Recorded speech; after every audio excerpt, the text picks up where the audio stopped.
Our Resilient Community ALC is a queer-centered, self-directed microschool for students between the ages of 6 and 17 based in Georgia.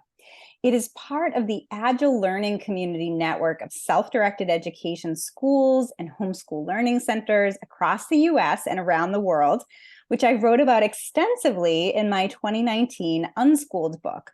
I am so thrilled to have on the podcast today Thea Canby and Nicole Gustafson, who co-founded our Resilient Community, which they call ORCA for short, in January 2022. But both of them had been working at an Agile Learning Community prior to launch, and each of them have more than 10 years of experience as educators. So Thea and Nicole, I'm so thrilled to have you here. Welcome to the Liberated Podcast. Yeah, thank you. Thank you so much. You made us sound awesome. Oh, it's so good to have you here. I'm so excited by what you're building, and even more excited that it's connected to ALC, the Agile Learning Center community. Yeah. So I'd love to kind of back up. You've each been an educator for more than a decade in both kind of conventional and unconventional learning spaces. I'd love to hear from each of you kind of how you got into education in the first place and what have been your education experiences over the past 10 years. And Nicole, let's start with you. You're on our kind of viewers left here. Let's start with you with your background. Sure, yeah. So I discovered alternative ed. I think in high school, I read John Taylor Gatto and was like, oh, this is great. And then my first year in college at UGA, I discovered Freedom to Grow Unschool, which was a program at the time that had only been around for a year or so. And I dove in and started interning. I changed my major to education and totally fell in love. I did have some struggles going through like an education program at UGA because there were things I didn't agree with, but I learned a lot and I fell in love with Freedom to Grow. And I got hired there. It's my first job teaching. And I've been doing alternative ed ever since. So I was at Freedom to Grow for several years. It was amazing. We were in the woods all day with kids running barefoot. That was amazing. And I feel like that was my like real teacher education experience, was going through all of that, getting like conflict resolution skills. And I got to play in the woods and learn how to be really hands-on with kids. All the really amazing unschool education stuff, multi-age learning, and just being really real with them. And then I moved on I worked at a Montessori school for just a minute. I fell in love with Montessori and I wanted to learn more. And so I went and learned some more. I was the lead teacher in the youngest classroom for a short time. And then I was asked to help co-found an Agile Learning Center. And that was awesome. We were a nonprofit, like we established as a nonprofit. And we had an awesome time doing that. And that's where I met Thea. We hired on Thea to be a facilitator. And so we met doing that, and that was a lot of fun. And now we've leaned into ORCA, which is a queer-centered Agile Learning Center. Mm-hmm. So it's just continued to evolve and stack. I love that. Yeah, I want to get into kind of how that evolution happened. But first, Thea, I'd love to hear your background in education. You come from more of a conventional education background, which is fascinating, kind of how you found your way to alternative education. Nicole was kind of right out of the gate, out of a teacher education or education undergrad program. I'd love to hear your background. Yeah, it's funny because my like formal like training and education started in a creative writing program, an MFA in Florida. So it's funny that the creative writing program was the more conventional route. But so I was teaching, when you're doing in grad school, you can be teaching the college classes. So for those 3 years, I was teaching mostly first year composition, but I also got to teach some creative writing classes. And I was taking pedagogy courses with poets and cartoonists and fiction writers. And something about creative writing pedagogy is that it lends itself directly to like self-directed learning, because when you're teaching someone to write a poem, you're helping them create the poem that they're going to create. You're not teaching them how to write the poem that you want to make. So they have to find it themselves. And the metaphor that I really liked in grad school was to get a student to write the poem they're supposed to write. you put them in a room with the lights off and they're blindfolded, and you're in the hallway and you've never been in the room before. So how do you teach them how to create the poetry that they want to create? And the answer is to have them just flail and knock everything on the ground, and then pick up what's on the ground and feel what it is. So a lot of like play in flailing, and that worked. I loved teaching at college, but while I was doing that, I was also working at a creative writing camp in the summers with high schoolers. And I was like, oh geez, these kids are awesome. Teaching college was good and interesting, but high schoolers are just much more You said creative or risk take. They're risk. Yeah. Yeah. Some college kids are like, they're nervous about, they're supposed to like be impressive the entire time, but these high schoolers were more willing to like take risks. Yeah. So I like that a lot. And then while teaching high school, so then I got a job in Miami teaching at a high school. And while there, I worked with middle schoolers, and I was like, oh my gosh, even more. Yeah, you said after being in high school, middle schoolers felt like Yeah. they were even more willing to take risks and play with their Yeah. writing. So I was having this like downward trajectory in terms of like ages I was interested in working with. And at the school in Miami, I was transitioning there, and they weren't, I guess, aware of what that like meant. And after a couple of years there, I was told that I might be happier in a less conservative environment. And I was like, I'm fine here. I'm having, I'm making a difference or something. But it turns out, I told my friend they said that, and like, oh, you just got fired. And I was like, I think they just said I might want to go. And they're like, no, they can't fire you like overtly for that. So it's like you might be happier. And then I didn't get offered a contract. But I'd already thought that was in a public school, Thea? No, it was one of the rigorous private schools in Miami. There's a lot of them down there that are like wealthier and very different from what I'm doing now. So I was there for just a couple of years. And then while I was there, I was looking because I did agree that I would be happier in a less conservative environment. And I could see what was happening with Florida. So I emailed ALCs like all over the place. And Nicole was working in an ALC here in Georgia and responded to my email first saying, sorry, We're not hiring yet. Yeah, but when we are, I'll reach out. Yeah. And then I came up a couple months later, reached out again, and an opening had opened. So then like I visited, and then she was my boss. She hired me. So persistence pays off, right? That if you have a passion totally. for alternative education, keep in touch with people who are leading programs, and there could be opportunities that open up. Yeah, such a fascinating story. So Nicole, back to you. So you were running kind of the predecessor ALC environment to our Resilient Community. Tell us a little bit about what was happening there, and then how that may have evolved into our Resilient Community, kind of coinciding with Thea's involvement in the program. Yeah, I guess I'm trying to think.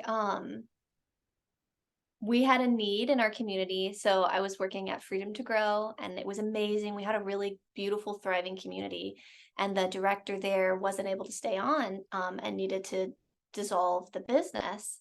And the community got together and said, what are we going to do? We got to support each other. We want to keep something going. We can't be this anymore.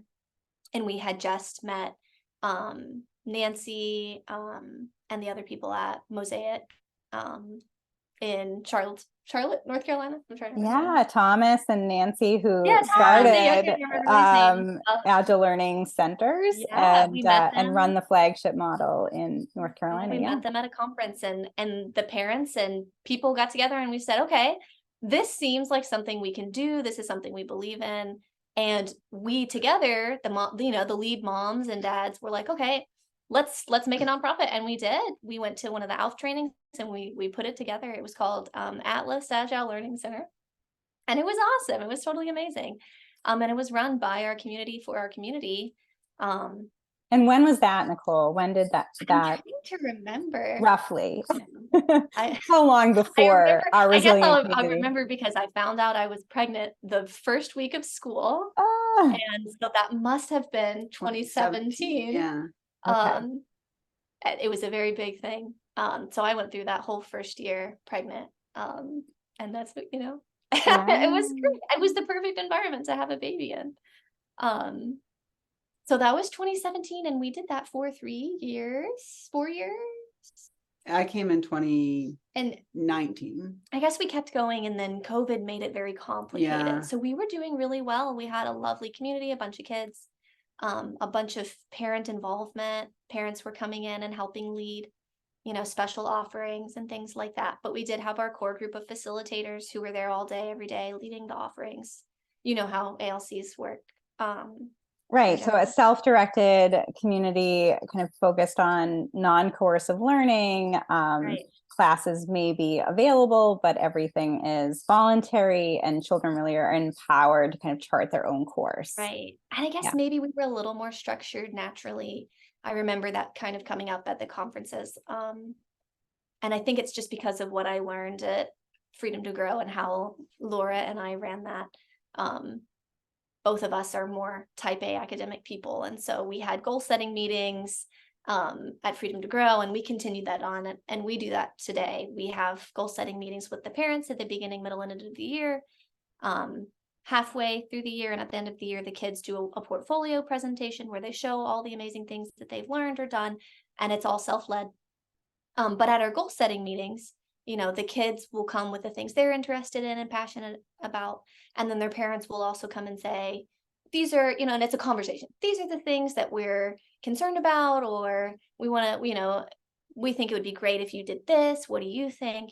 So it's a conversation. And then we write those down, and they exist, and we refer back to them over the course of the year. I don't think all ALCs are doing that. But I think maybe we're kind of moving in a direction like that. Every school is a little different. And I think when we were back then, we were primarily, parents were coming because they wanted their kids to be unschooled, and we were the option for unschooling. Or they were unschooled parents who were Right. like leaving the country for all of December. Yeah. And they're like, this is great. Oh, and we didn't have school on Fridays. We were a Monday through Thursday community, and it was lovely. Because you were set up as a resource, essentially legally as a resource center for homeschoolers, Correct. as opposed to Yeah. a private school. Some ALCs are private schools, but many are kind of these microschools or homeschool Right. centers. And I think you're right that certainly the ALCs that I've visited do have that kind of intentional goal setting as part of their vision. And it's such a beautiful part of the ALC vision. So so then what happened as you kind of moved to then January of 2022?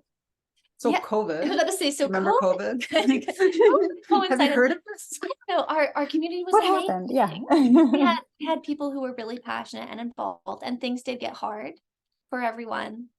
People were having to focus on their families and their family businesses and all those kinds of things. However, we had this other thing happening where Thea was a teacher and had a lot of kids. I don't know, Thea made the space safe for a lot of our kids to start like asking questions about like their queer identities, or like, can you teach us certain things? And we had families finding out that, oh, there's a school with a queer teacher or with queer And my teachers. kids So are it's like, queer. yeah, so like Let's wanting connect them with a cool, safe adult. Especially, being homeschoolers and stuff. They're like, this doesn't happen a whole lot. So they were just coming to us and joining our community. it was kind of naturally It was happening. very natural. It was very organic. That we all of a sudden, not all of a sudden, organically over time had a queer community, and queer culture was happening.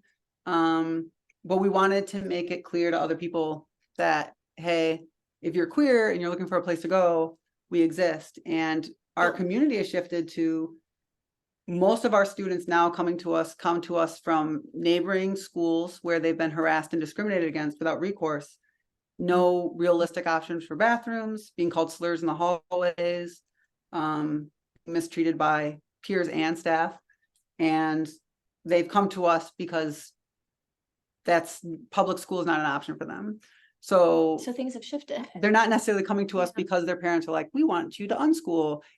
We want you to be able to go to school and it not be this devastating, traumatic experience. So we get kids from neighboring areas who come in for that.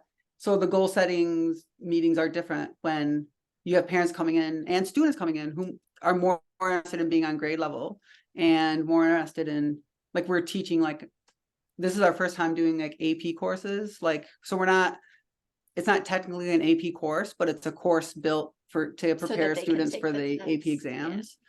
So we're doing a few AP courses to prep for the AP exam this year. And Yeah, and our ages have kind of shifted up. So we did have more younger kids, and now we're getting teens. And that's been awesome. We're leaving the age range open. We have had some kids who are younger come and just visit and hang out. That's another part of our setup too, is that we offer like teen meetups. We offer a sex ed program now. We offer camps and things so that, you know, people outside of our community don't have to commit when they're in other places. They can just come, you know, for a week. They can come and drop in and get some community, get some fun, and feel good, like they're part of a larger network of people. And so in January of 2022, was it sort of this intentional commitment to say we are going all in on kind of identifying our microschool community as queer centered, as focused on LGBTQ plus youth? That's going to be kind of our central mission. Others are welcome to join us. I know on your website you talk about allies are always welcome. So, but there, it seemed like, at least from a marketing and community perspective, you kind of went in on saying this is what we're building and what we're offering. Right. Yeah. And they have so many amazing options. There's so many cool schools out there doing what we were doing, and we love all of them. We have a ton near us where we are too. Yeah, so it was just an intentional conversation we had. Like, COVID was so confusing and complicated and stressful, and we had families leaving and coming back, and we were like, who's going to be here? Let's just stop, let's reflect, and let's reset. Yeah. And this is what we've decided to do. And there are a lot of places are queer friendly, and that's important to have places that are like accepting of queer people, but there aren't places around here that are like queer centered. So our students having an option where not only are they coming to a school where they're allowed to be who they are, but we celebrate who they are, and they learn about their culture, and they learn about their lineage of like queer history. We do queer history. So to say, one of the things we talk about, I don't know, maybe just seeing homeschool groups or things around, but it's interesting to us. It is not something we thought about, but we saw a community event that was put on that was like Huckleberry Finn, or like, I don't know, your old classic like lit stuff. And we're like, oh, we didn't really stop and think about it, but like we're teaching lit, we're pulling from queer authors, just or regular, you know, your regular classic authors, but we say like, well, Oscar Wilde was gay, and like, it's nice to know that in perspective, you know, reading from these different sources. And we just talk about those things with them. At our queer arts camp, we say we only use queer authors, which includes Shakespeare. So we do so it's like a lot of your same work. Yeah. And I don't know, it's just interesting. Like, we're not using, you know, the old curriculum from the 90s. We're trying to make it modern and interesting and relevant to them. Yeah. And I think parents are, sorry, go ahead, Thea.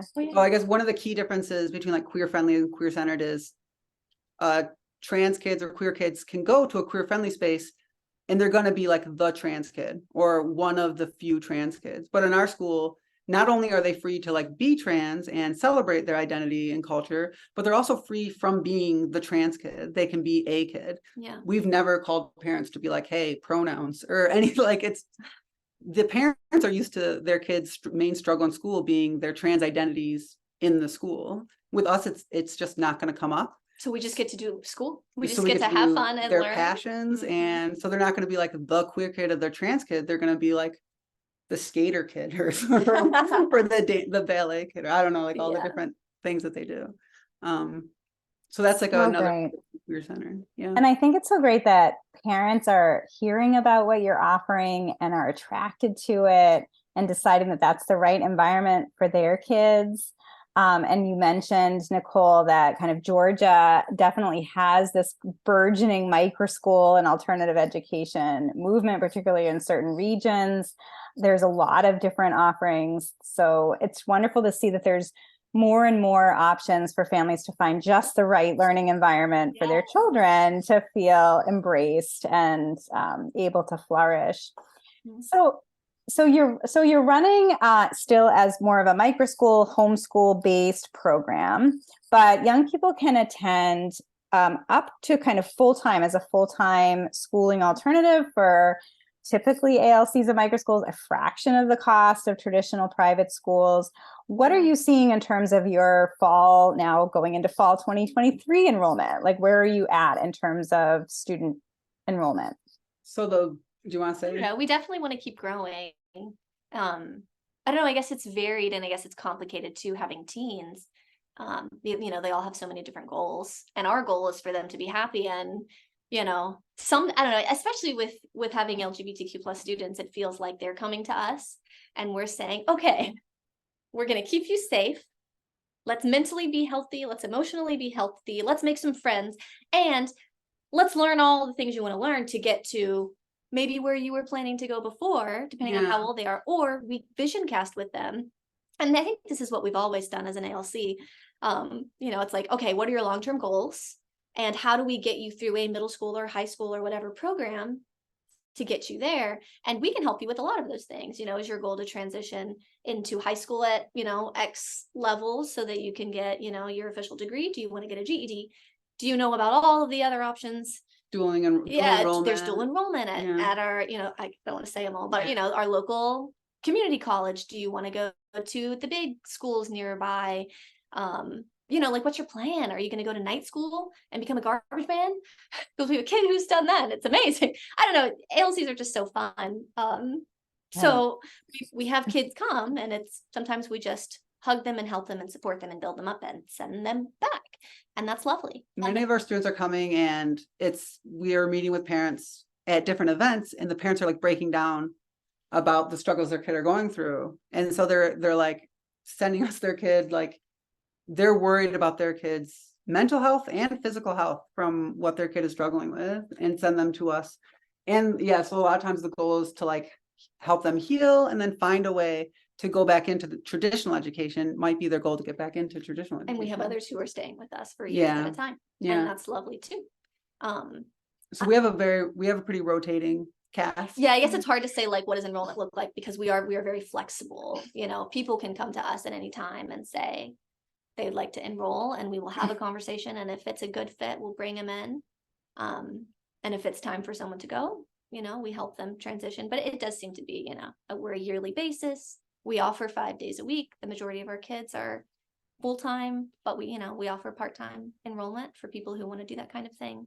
And the most we would do now is 20. Like there's we are two small. of us. Yeah.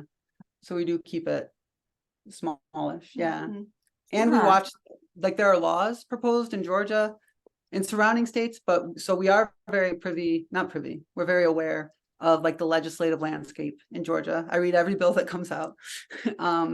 And to check for next week on Wednesday, they're doing in Georgia a hearing on a Don't Say Trans bill in Georgia. So I'll be watching that to see like how that hearing goes, and if the language of that bill is going to change in a way that some versions of that bill would have applied to parts of our school.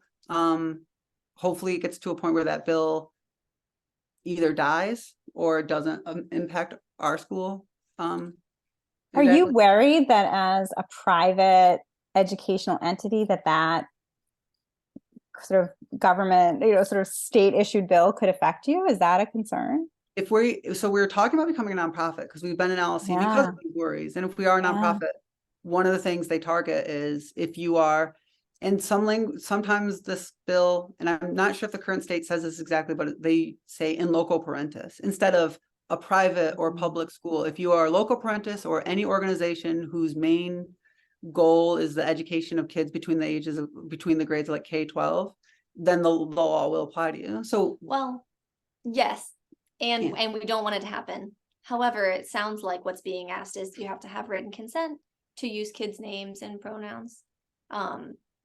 And all of our parents are supportive because they found us and they're sending their kids to us.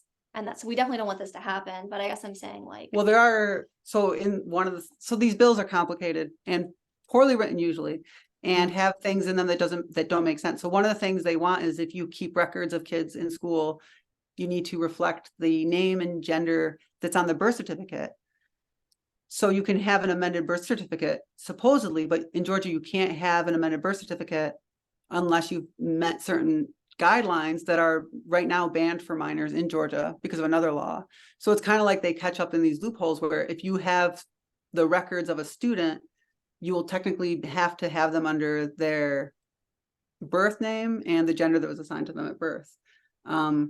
Yeah. So there are things like that are like, so we're watching those things, Yeah. and We don't want to have to do that. and we don't know what the laws will be in the spring in Georgia. We're worried about like the anti-drag legislation in other states, and Georgia's tried a little bit of this. Performing in clothes that aren't the gender you were assigned at birth can be seen as like sexual and like not appropriate around minors.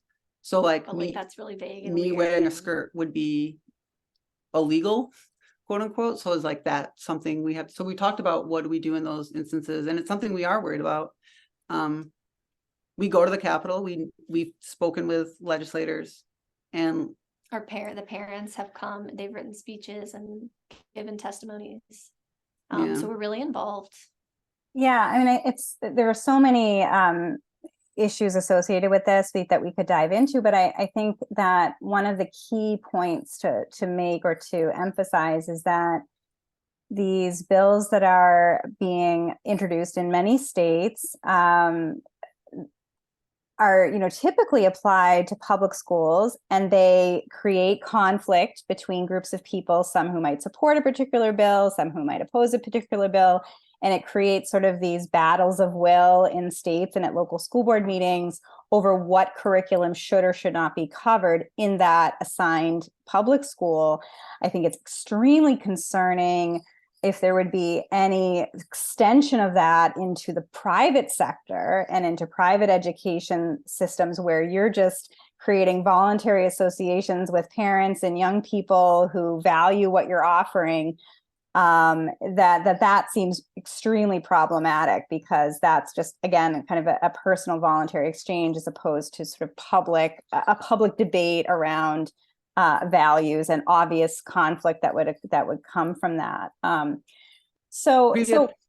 a previous hearing on that bill specifically, they were asking, because it's in loco parentis. So it's like, does that mean a nanny or a babysitter who's acting in loco parentis for like a couple hours is going to have to like get signatures from all guardians? And it's just like the bill, that's like way too much for it to be a thing.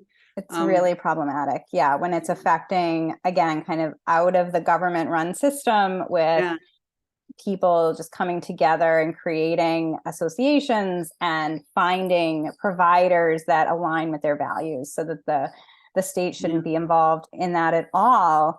And I guess it goes back to a question I have is, what are you hearing from both parents and the young people that have found their way to our resilient community? Once they come to you, what is their experience like? How transformative is it for them?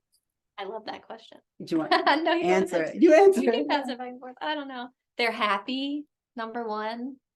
I don't know. I like watching the transition of when they come and they're nervous and they're figuring things out and they don't want to open up.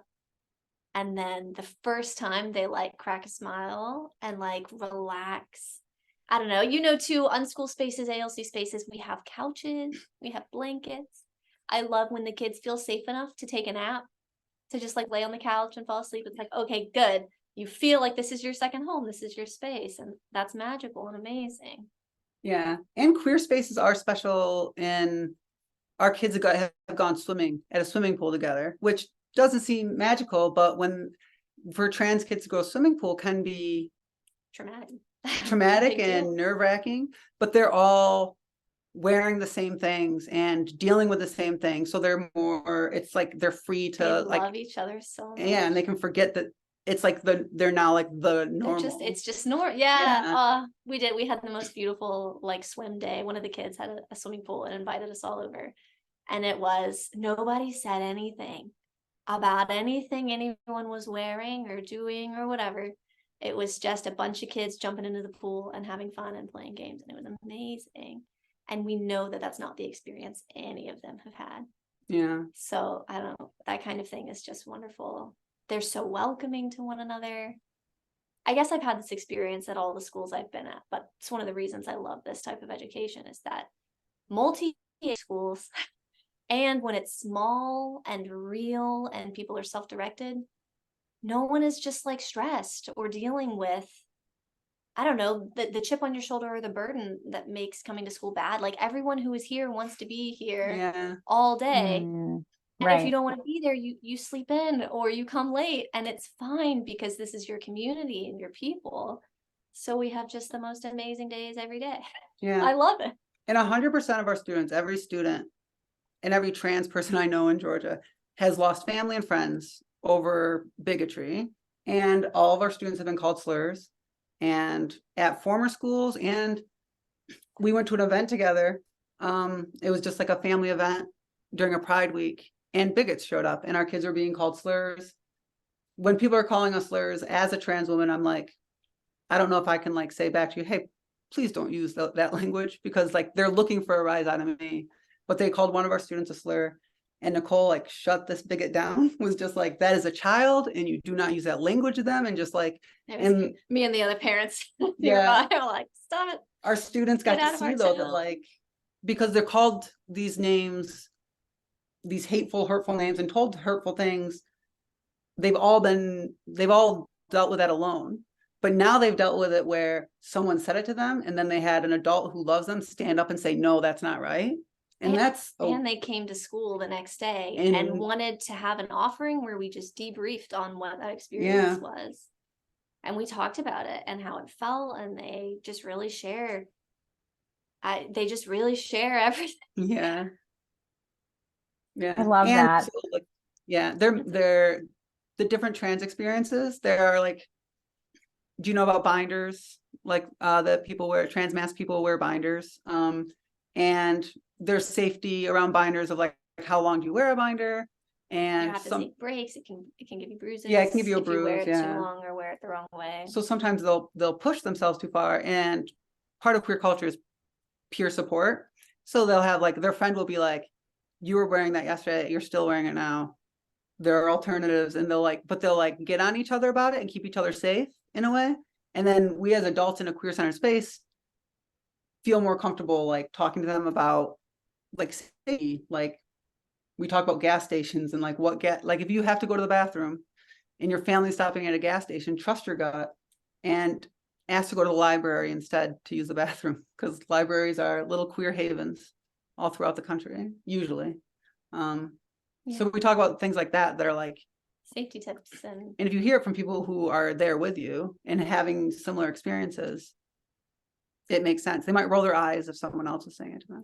Yeah. And so just people who share your interests, your experiences, your challenges. I think, one of the things that I find so inspiring about the Microschool movement and unconventional education, which of course has been building, as you both know, for years pre-2020, and now has just skyrocketed since 2020, where all of a sudden I feel like so many more families recognize there are so many different options beyond an assigned district school. So it's really exciting to see.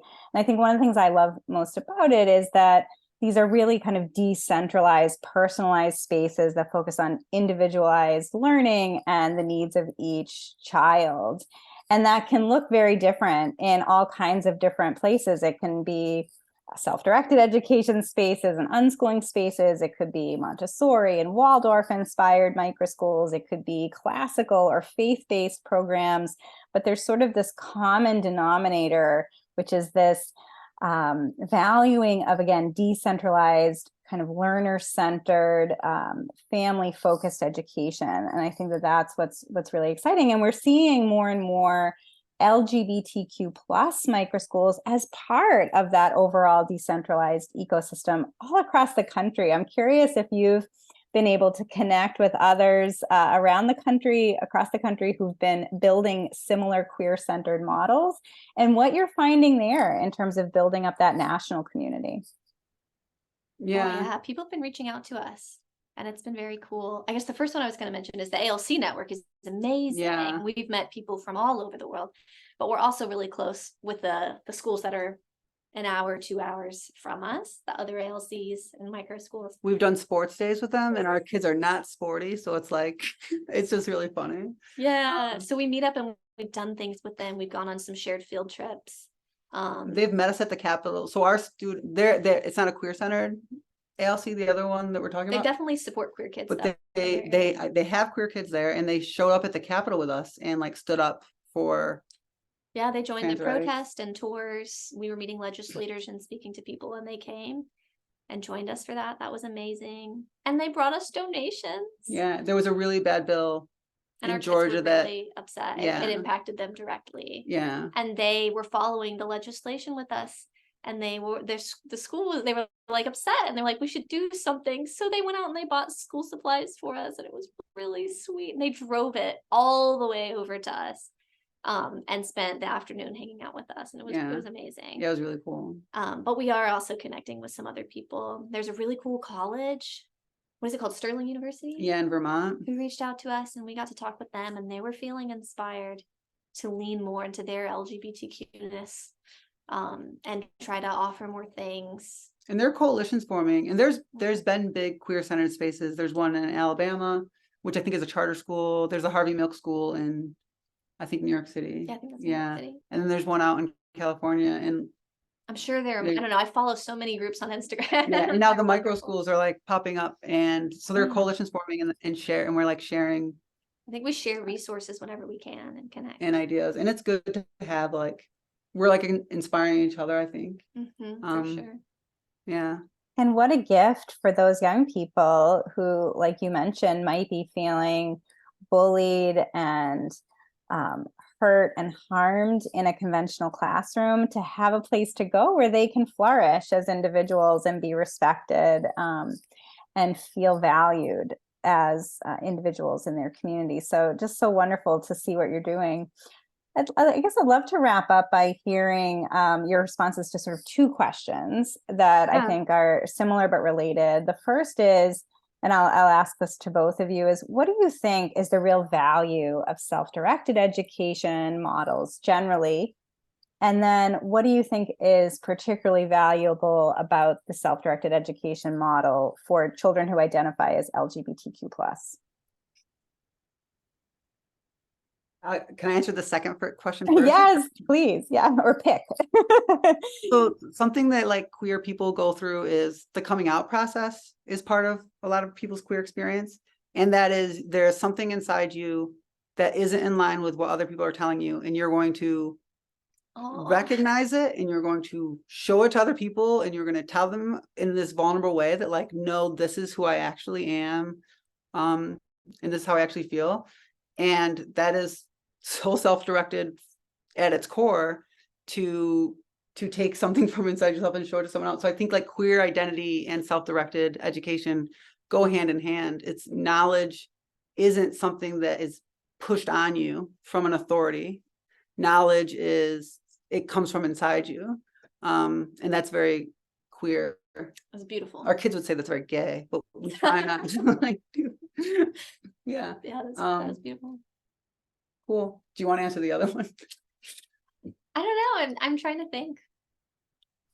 I like what you were saying a lot. The question was, what is valuable? So I answered the part about self-directed and queer, but what about self-directed on its own? Like, what value does that bring to our community? Freedom, safety, community. I guess sometimes I feel like it's hard for me to have a different perspective than self-directed education because I found it and I love it, and I think it's beautiful and pure, and it's what I've stuck with. All I see are the good, amazing parts of it. I love how free our kids feel. I love watching them come with an idea and leave with something amazing. Just this week, we had a student talk about wanting to do an Etsy page for their art. And it's something we were casually talking about last year, but we're still in the first couple weeks of school.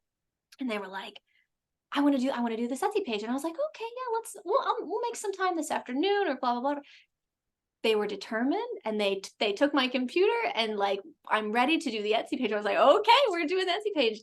And they did all the work. And I just like sat next to them and helped They set up the page. They brought in their paintings. They came in with them that morning. They took the pictures. I didn't have to do anything. I was leading all kinds of other things, and they were ready. And we just uploaded it. That night, they got their first sale. The next night, within 2 days, they sold out all of their paintings. Because they market it. They have a Twitter account. They're an artist. They're 15. Yeah. 15, and just posted, hey, if you want to support my school and buy some of my art, go for it. Sold out. And this was just this week at school. And I was just beautiful and amazing. And like, it happens every day. And I'm just so excited. With self-direction, it's always like, that was all this week. And if we Right. go back and look at like 1 week of stuff, it feels like the world was completely different 5 days ago. Yeah. Because there's so many. We do the most ridiculously amazing things every single day. I love that our kids get to meet their needs over the course of the day. It just makes sense to me. They respectfully leave to go to the bathroom and come back, if we're leading something just the way any other adult might. I love that. They never have to feel like shame or stress regarding anything like that. They eat when they're hungry. If there's a problem with messes, we have a change up meeting and we talk about how to help that not happen. The environment is uplifting and supportive. We have community agreements instead of us imposing things, except for some safety things. We have some rules regarding like you can't leave or whatever. But like we have community agreements. That's how our culture is established. I don't know. We feel like we're friends, but with some distance. I don't know. I guess it's a confusing kind of relationship. But like, I get to play. I get to make art sitting next to them, and they'll say really supportive and positive things to me about the art I'm making, and I get to grow as a person when I'm at school, and they are growing as people when they're at school. We just get to hold the space. We hold the bubble, the basket, and it's the best job in the whole world. It's one of my favorite things to do. And I think it's hard to put brain back into like traditional education and be like, oh yeah, we used to, what was it like? Go to the cafeteria and you had to be quiet or something. Right. Yeah. When I was in traditional education, one thing that cemented that I was going to like move towards alternative education was I was in the cafeteria and I had a teacher who was my friend, and kids were laughing, high schoolers, like just being in the cafeteria were laughing. And the teacher was like, what's going on over there? And went over to like investigate, but it's like, kids are laughing. Like, it's like, we want that. Yeah, exactly. We want kids to be happy. Yeah. So yeah, like, just a totally different mindset, a totally different world. And we get to hold these beautiful ecosystems. Yeah. So yay to microschools. And it's hard, like, because when our kids want to do AP classes, we have to like figure out how to do that. Like, and let me construct a PowerPoint from ground zero. Yeah. Order some textbooks. And then when they want to learn about blacksmithing, we have to try to figure out how to do blacksmithing. It's amazing. Yeah. But it's amazing. Yeah. I love that illustration of what self-directed education is. I love that you're able to show how you can use the principles of self-directed education and apply them to create these safe spaces for students, particularly those from historically marginalized groups, and in your case, LGBTQ plus students, so that they can really, again, flourish as individuals and not feel held back in any way. And so it's just really wonderful what you're building. And again, kind of the microschool movement more generally, just sort of this decentralized ecosystem so parents can find exactly what they're looking for, that's aligned with their personal values and that meets the needs of their individual children, and sometimes different children, right? I know a lot of parents who send their kids to different microschools that kind of meet each child's needs. And I think we're just going to see more and more of this grow over the coming years. And I certainly hope that that's the case.